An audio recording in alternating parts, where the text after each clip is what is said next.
This is Public Sector Voices with Ilse Cowan. Today we're joined by Councillor Anna Firth from Sevenoaks District Council. Councillor Anna discusses the vast difference in educational provision across the country during COVID-19 and how a group of teachers and parents from Kent have successfully managed to create from scratch a free daily online tuition service for children aged 6 to 16. So Anna, thank you very much for joining us today. Just to start off with, could you tell me where your career started? Yes, well, thank you very much, Elsa, for having me on. I started my career as a healthcare barrister. I spent about 12 years representing people who suffered from serious medical accidents and families at inquests, basically any area of law where there was an issue of law and medicine. I would, if I was instructed, get involved. So that gave me the opportunity, actually, to represent people from all areas of life, from multi-million-pound NHS trusts, right down to individuals who'd had an absolute tragic birth and perhaps lost a baby. So it gave me an ability, I hope, to connect and empathise with every level in society. So how did your career evolve into becoming a counsellor and being involved in education or having an interest in education? So, well, one of the things that as a barrister very much affected me was seeing injustices and seeing people who, due to perhaps a power differential, had not been able to put their case as well as they would like to. I found it incredibly satisfying helping people and representing them and giving them that opportunity, giving them access to justice. And when I had my children, I took a bit of a career break, and I found very quickly that people who are the end users of our public services, health, leisure, education, mothers, carers, etc., don't always get their voices heard. So for me, it was quite a natural step to take my legal experience of being an advocate into the role of becoming a counsellor and representing local people. And I also wanted to get involved in education. I had 3 children, so I became a governor of a large academy called Tunbridge Grammar School. Both of my parents were teachers at different points in their careers. So I think education was really in my blood, and it was really sort of drummed into me as a child that the surest way to lift people out of poverty and to give them opportunities is through education. I'm a passionate believer that grammar schools are one of the best engines of social mobility ever created in this country. And one of the ways we can level up education is to actually have more grammar schools, not less. And Sevenoaks, where I live, a few years ago, didn't have a single grammar school.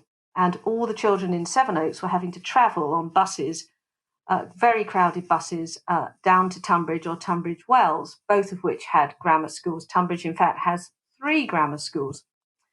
So one of the campaigns which I got involved with was the campaign for a Sevenoaks grammar school. And 3 years ago now, the first grammar school annex in the country was opened right here in Sevenoaks for girls. And the really good news is that next year we're going to have a boys' grammar school to match. So education and levelling up education and giving opportunities for people to excel and to get onto the ladder of opportunity, something that I'm particularly passionate about. So levelling up education has been something you've always been interested in, or it's always been some sort of fire inside you? Totally. I mean, there's no doubt about it that education is the best way in which we can help people to get on in life, to improve their situation, and ultimately for us as a country the better educated we are as a country, the more successful our country is going to be. So when the lockdown began to ease and we were able to start to meet our friends again in gardens and things like that, I'm incredibly aware of the very different levels of educational provision that have been provided during the lockdown. And that made me profoundly worried about the looming educational crisis caused by COVID-19. So my own son, for example, is lucky enough to go to a private school called King's Rochester. And his school moved the entire timetable online, literally over the course of a weekend.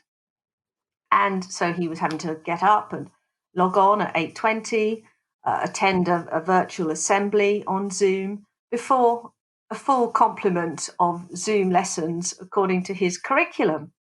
He had assessments that he had to hand in, they were marked, he had timed exams, the whole thing. And I was absolutely shocked when I started talking to friends who had children in state schools, and they just hadn't had that rigorous education over the last 4 months. Some of them had just had emails every week telling the children what subject and what work to do. And some of that work wasn't marked. And so there'd been very little live interaction, because it's plain as a pikestaff that in 2 weeks' time, schools are going to be faced with children who are in completely different places educationally. Some where the provision has been extremely good, and that's not just the private sector. Some state schools have been brilliant throughout this lockdown. So some children are going to be going back into school way ahead, in fact. And the early soundings are that those schools that have delivered the curriculum online have got those children ahead of the curriculum, and other children are going to be going into school way behind. So we're going to have a massive attainment gap to deal with. And of course, the Department of Education warned that the attainment gap could rise to as much as 75% amongst the most disadvantaged children. And then the Sutton Trust warned that we could see 10 years of progress in levelling up education eradicated by COVID-19. And I felt, as a councillor and as a mother and as a former academy governor, that we have to act. We had to do something. And my solution was to found the Invicta Summer Academy, which I have done with another primary school teacher called Stephen James from Folkestone. And so our concept was that rather than wait until September to start that long journey of catching up, we should start now. Because the sooner we start children catching up, the shorter that catch-up journey is going to be. So that in each of our Zoom classrooms, you've got a qualified teacher presenting the lesson, and you've got a facilitator, many of whom are qualified teachers themselves, handling the Q&A. It all sounds amazing work, especially when you think about how many children have had different levels of education during lockdown. Some children, like you said, will have had a lot of support during it from the teachers. A lot of other schools maybe haven't simply got the funds or the equipment. Making sure people have got devices to access our lessons is something that we took really seriously.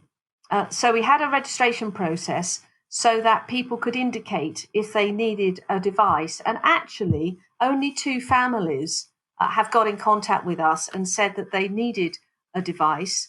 And the great thing is that we have put a call out for devices to be donated. And in both instances, we've been able to help. So in fact, just last week, I went to Croydon and took a laptop that had been donated here in Sevenoaks to a lovely mother with 3 children who all like to access our lessons, but they didn't have 3 devices. So a device so that all 3 children can learn at the same time. Brilliant. So why would you say education is so vital and important? Boris Johnson has already said we can't have children missing out on their educational development because of lockdown. That's absolutely right. The closure of the schools and their only partial reopening has clearly been a threat to the educational development of a whole generation of children. 8 million children will have been out of school for 6 months by September. And our children are our future. If we don't educate our children well, we don't have a future as a country. So the longer our schools remain closed, the more we put our future and the future of a whole generation of children in jeopardy. And that's completely unacceptable to me as a mother. It's unacceptable to me as a counsellor. And it's unacceptable to me as a former governor of a school. And, it goes right back, doesn't it, to that Chinese proverb that you give a man a fish, you feed him for a day. You teach a man to fish and you feed him for life. And all we're doing at the moment is giving children furloughed fish, except, of course, in the Invicta Summer Academy, where we are starting to teach them to fish again. And although that's, a very much used proverb, it's absolutely true. If we're going to avoid our children being hungry in the future, we have to educate them to the highest standard we can. And we have to start that education again as soon as we can. But the worst of it is that some children will lose out and have lost out more than others. The University College London, the Institute of Education, has done a big study now on the lockdown. And we know that a fifth of pupils from better off households have been doing more than 4 hours a day of schoolwork. Whereas on the other hand, nearly a fifth of pupils, 17%, which is the equivalent of 2 million children in the UK, have done no schoolwork at home or less than an hour a day.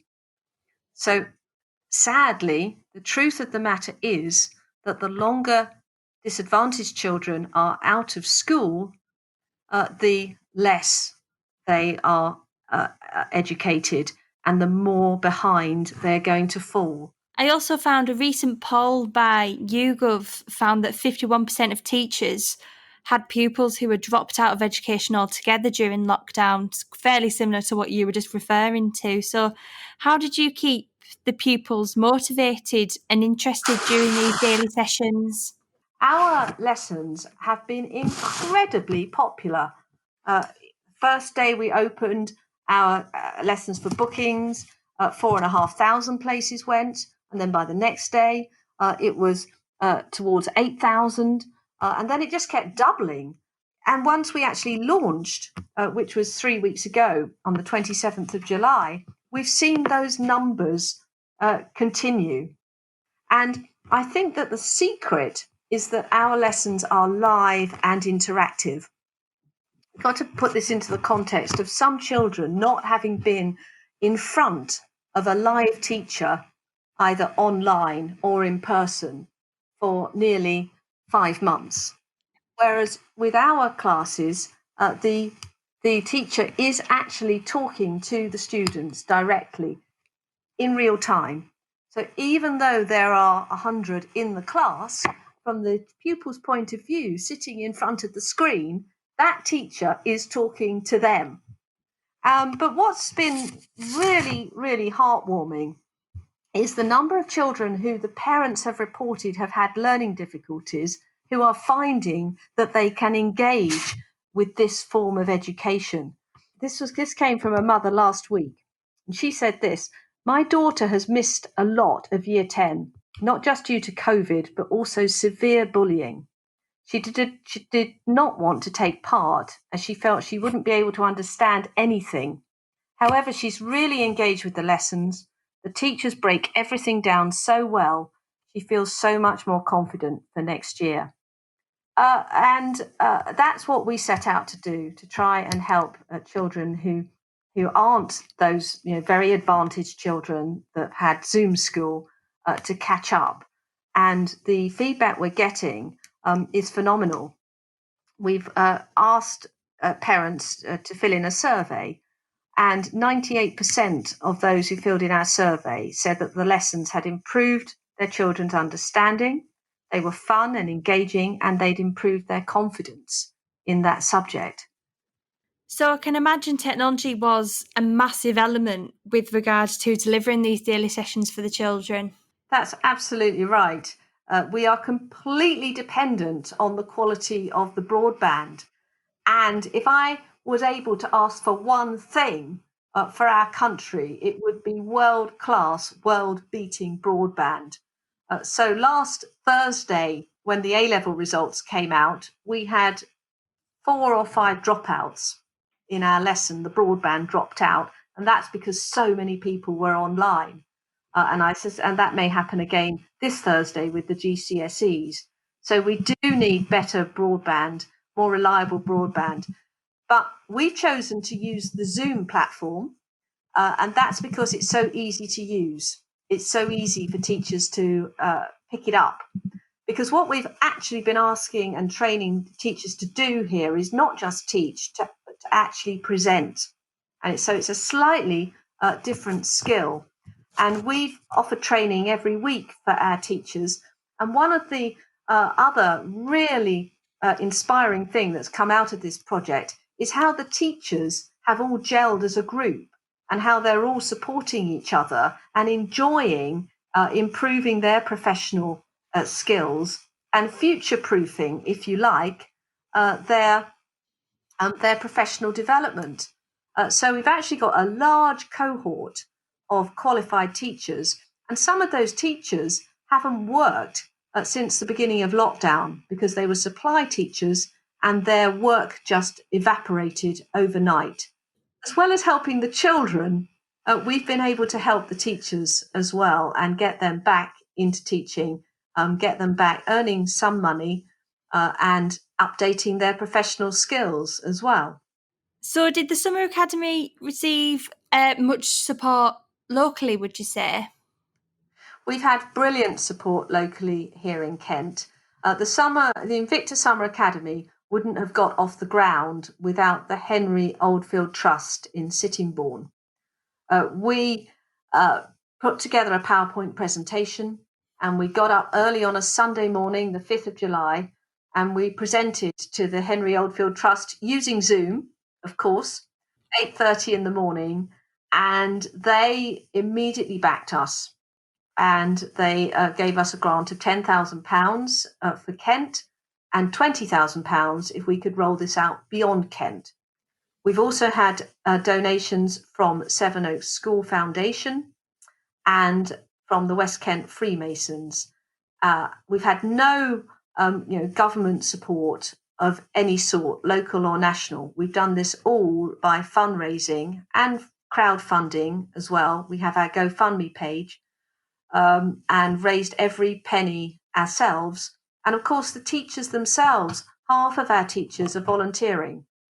Half of them are teachers who we are paying, but the other half are kindly giving up their time, day after day, in some cases, to help Kent children catch up. Looking ahead to the future, is the Summer Academy going to stay operating, or as schools go back, do you think the daily sessions will, they won't run as regularly? Well, the first thing I'd say is that there's still 2 weeks left of the summer. And actually, for children who are beginning to prepare for going back to school, this is the crucial time to sign up to the Invicta Summer Academy and take full advantage of those free lessons for the last 2 weeks of the summer holidays, because then the children will go back to school, feeling confident that they've got the basics back and school ready. Because one of the problems that actually teachers find every single year is that after that 5 or 6 week summer holiday break, it always takes a couple of weeks to get the children back up to speed again. Whereas this year, they've got to cope with a 6 months break. So we've got our work cut out for the next 2 weeks. But beyond that, yes, I think that there is a huge need for what we're doing. We've had a lot of feedback already from parents that want to see the Invicta Summer Academy continue. Some people say they want it to happen all the year round. Others say this would be brilliant to have this as a resource in the holidays or at the weekends, or even in the evening, so we could catch up on lessons that we didn't understand.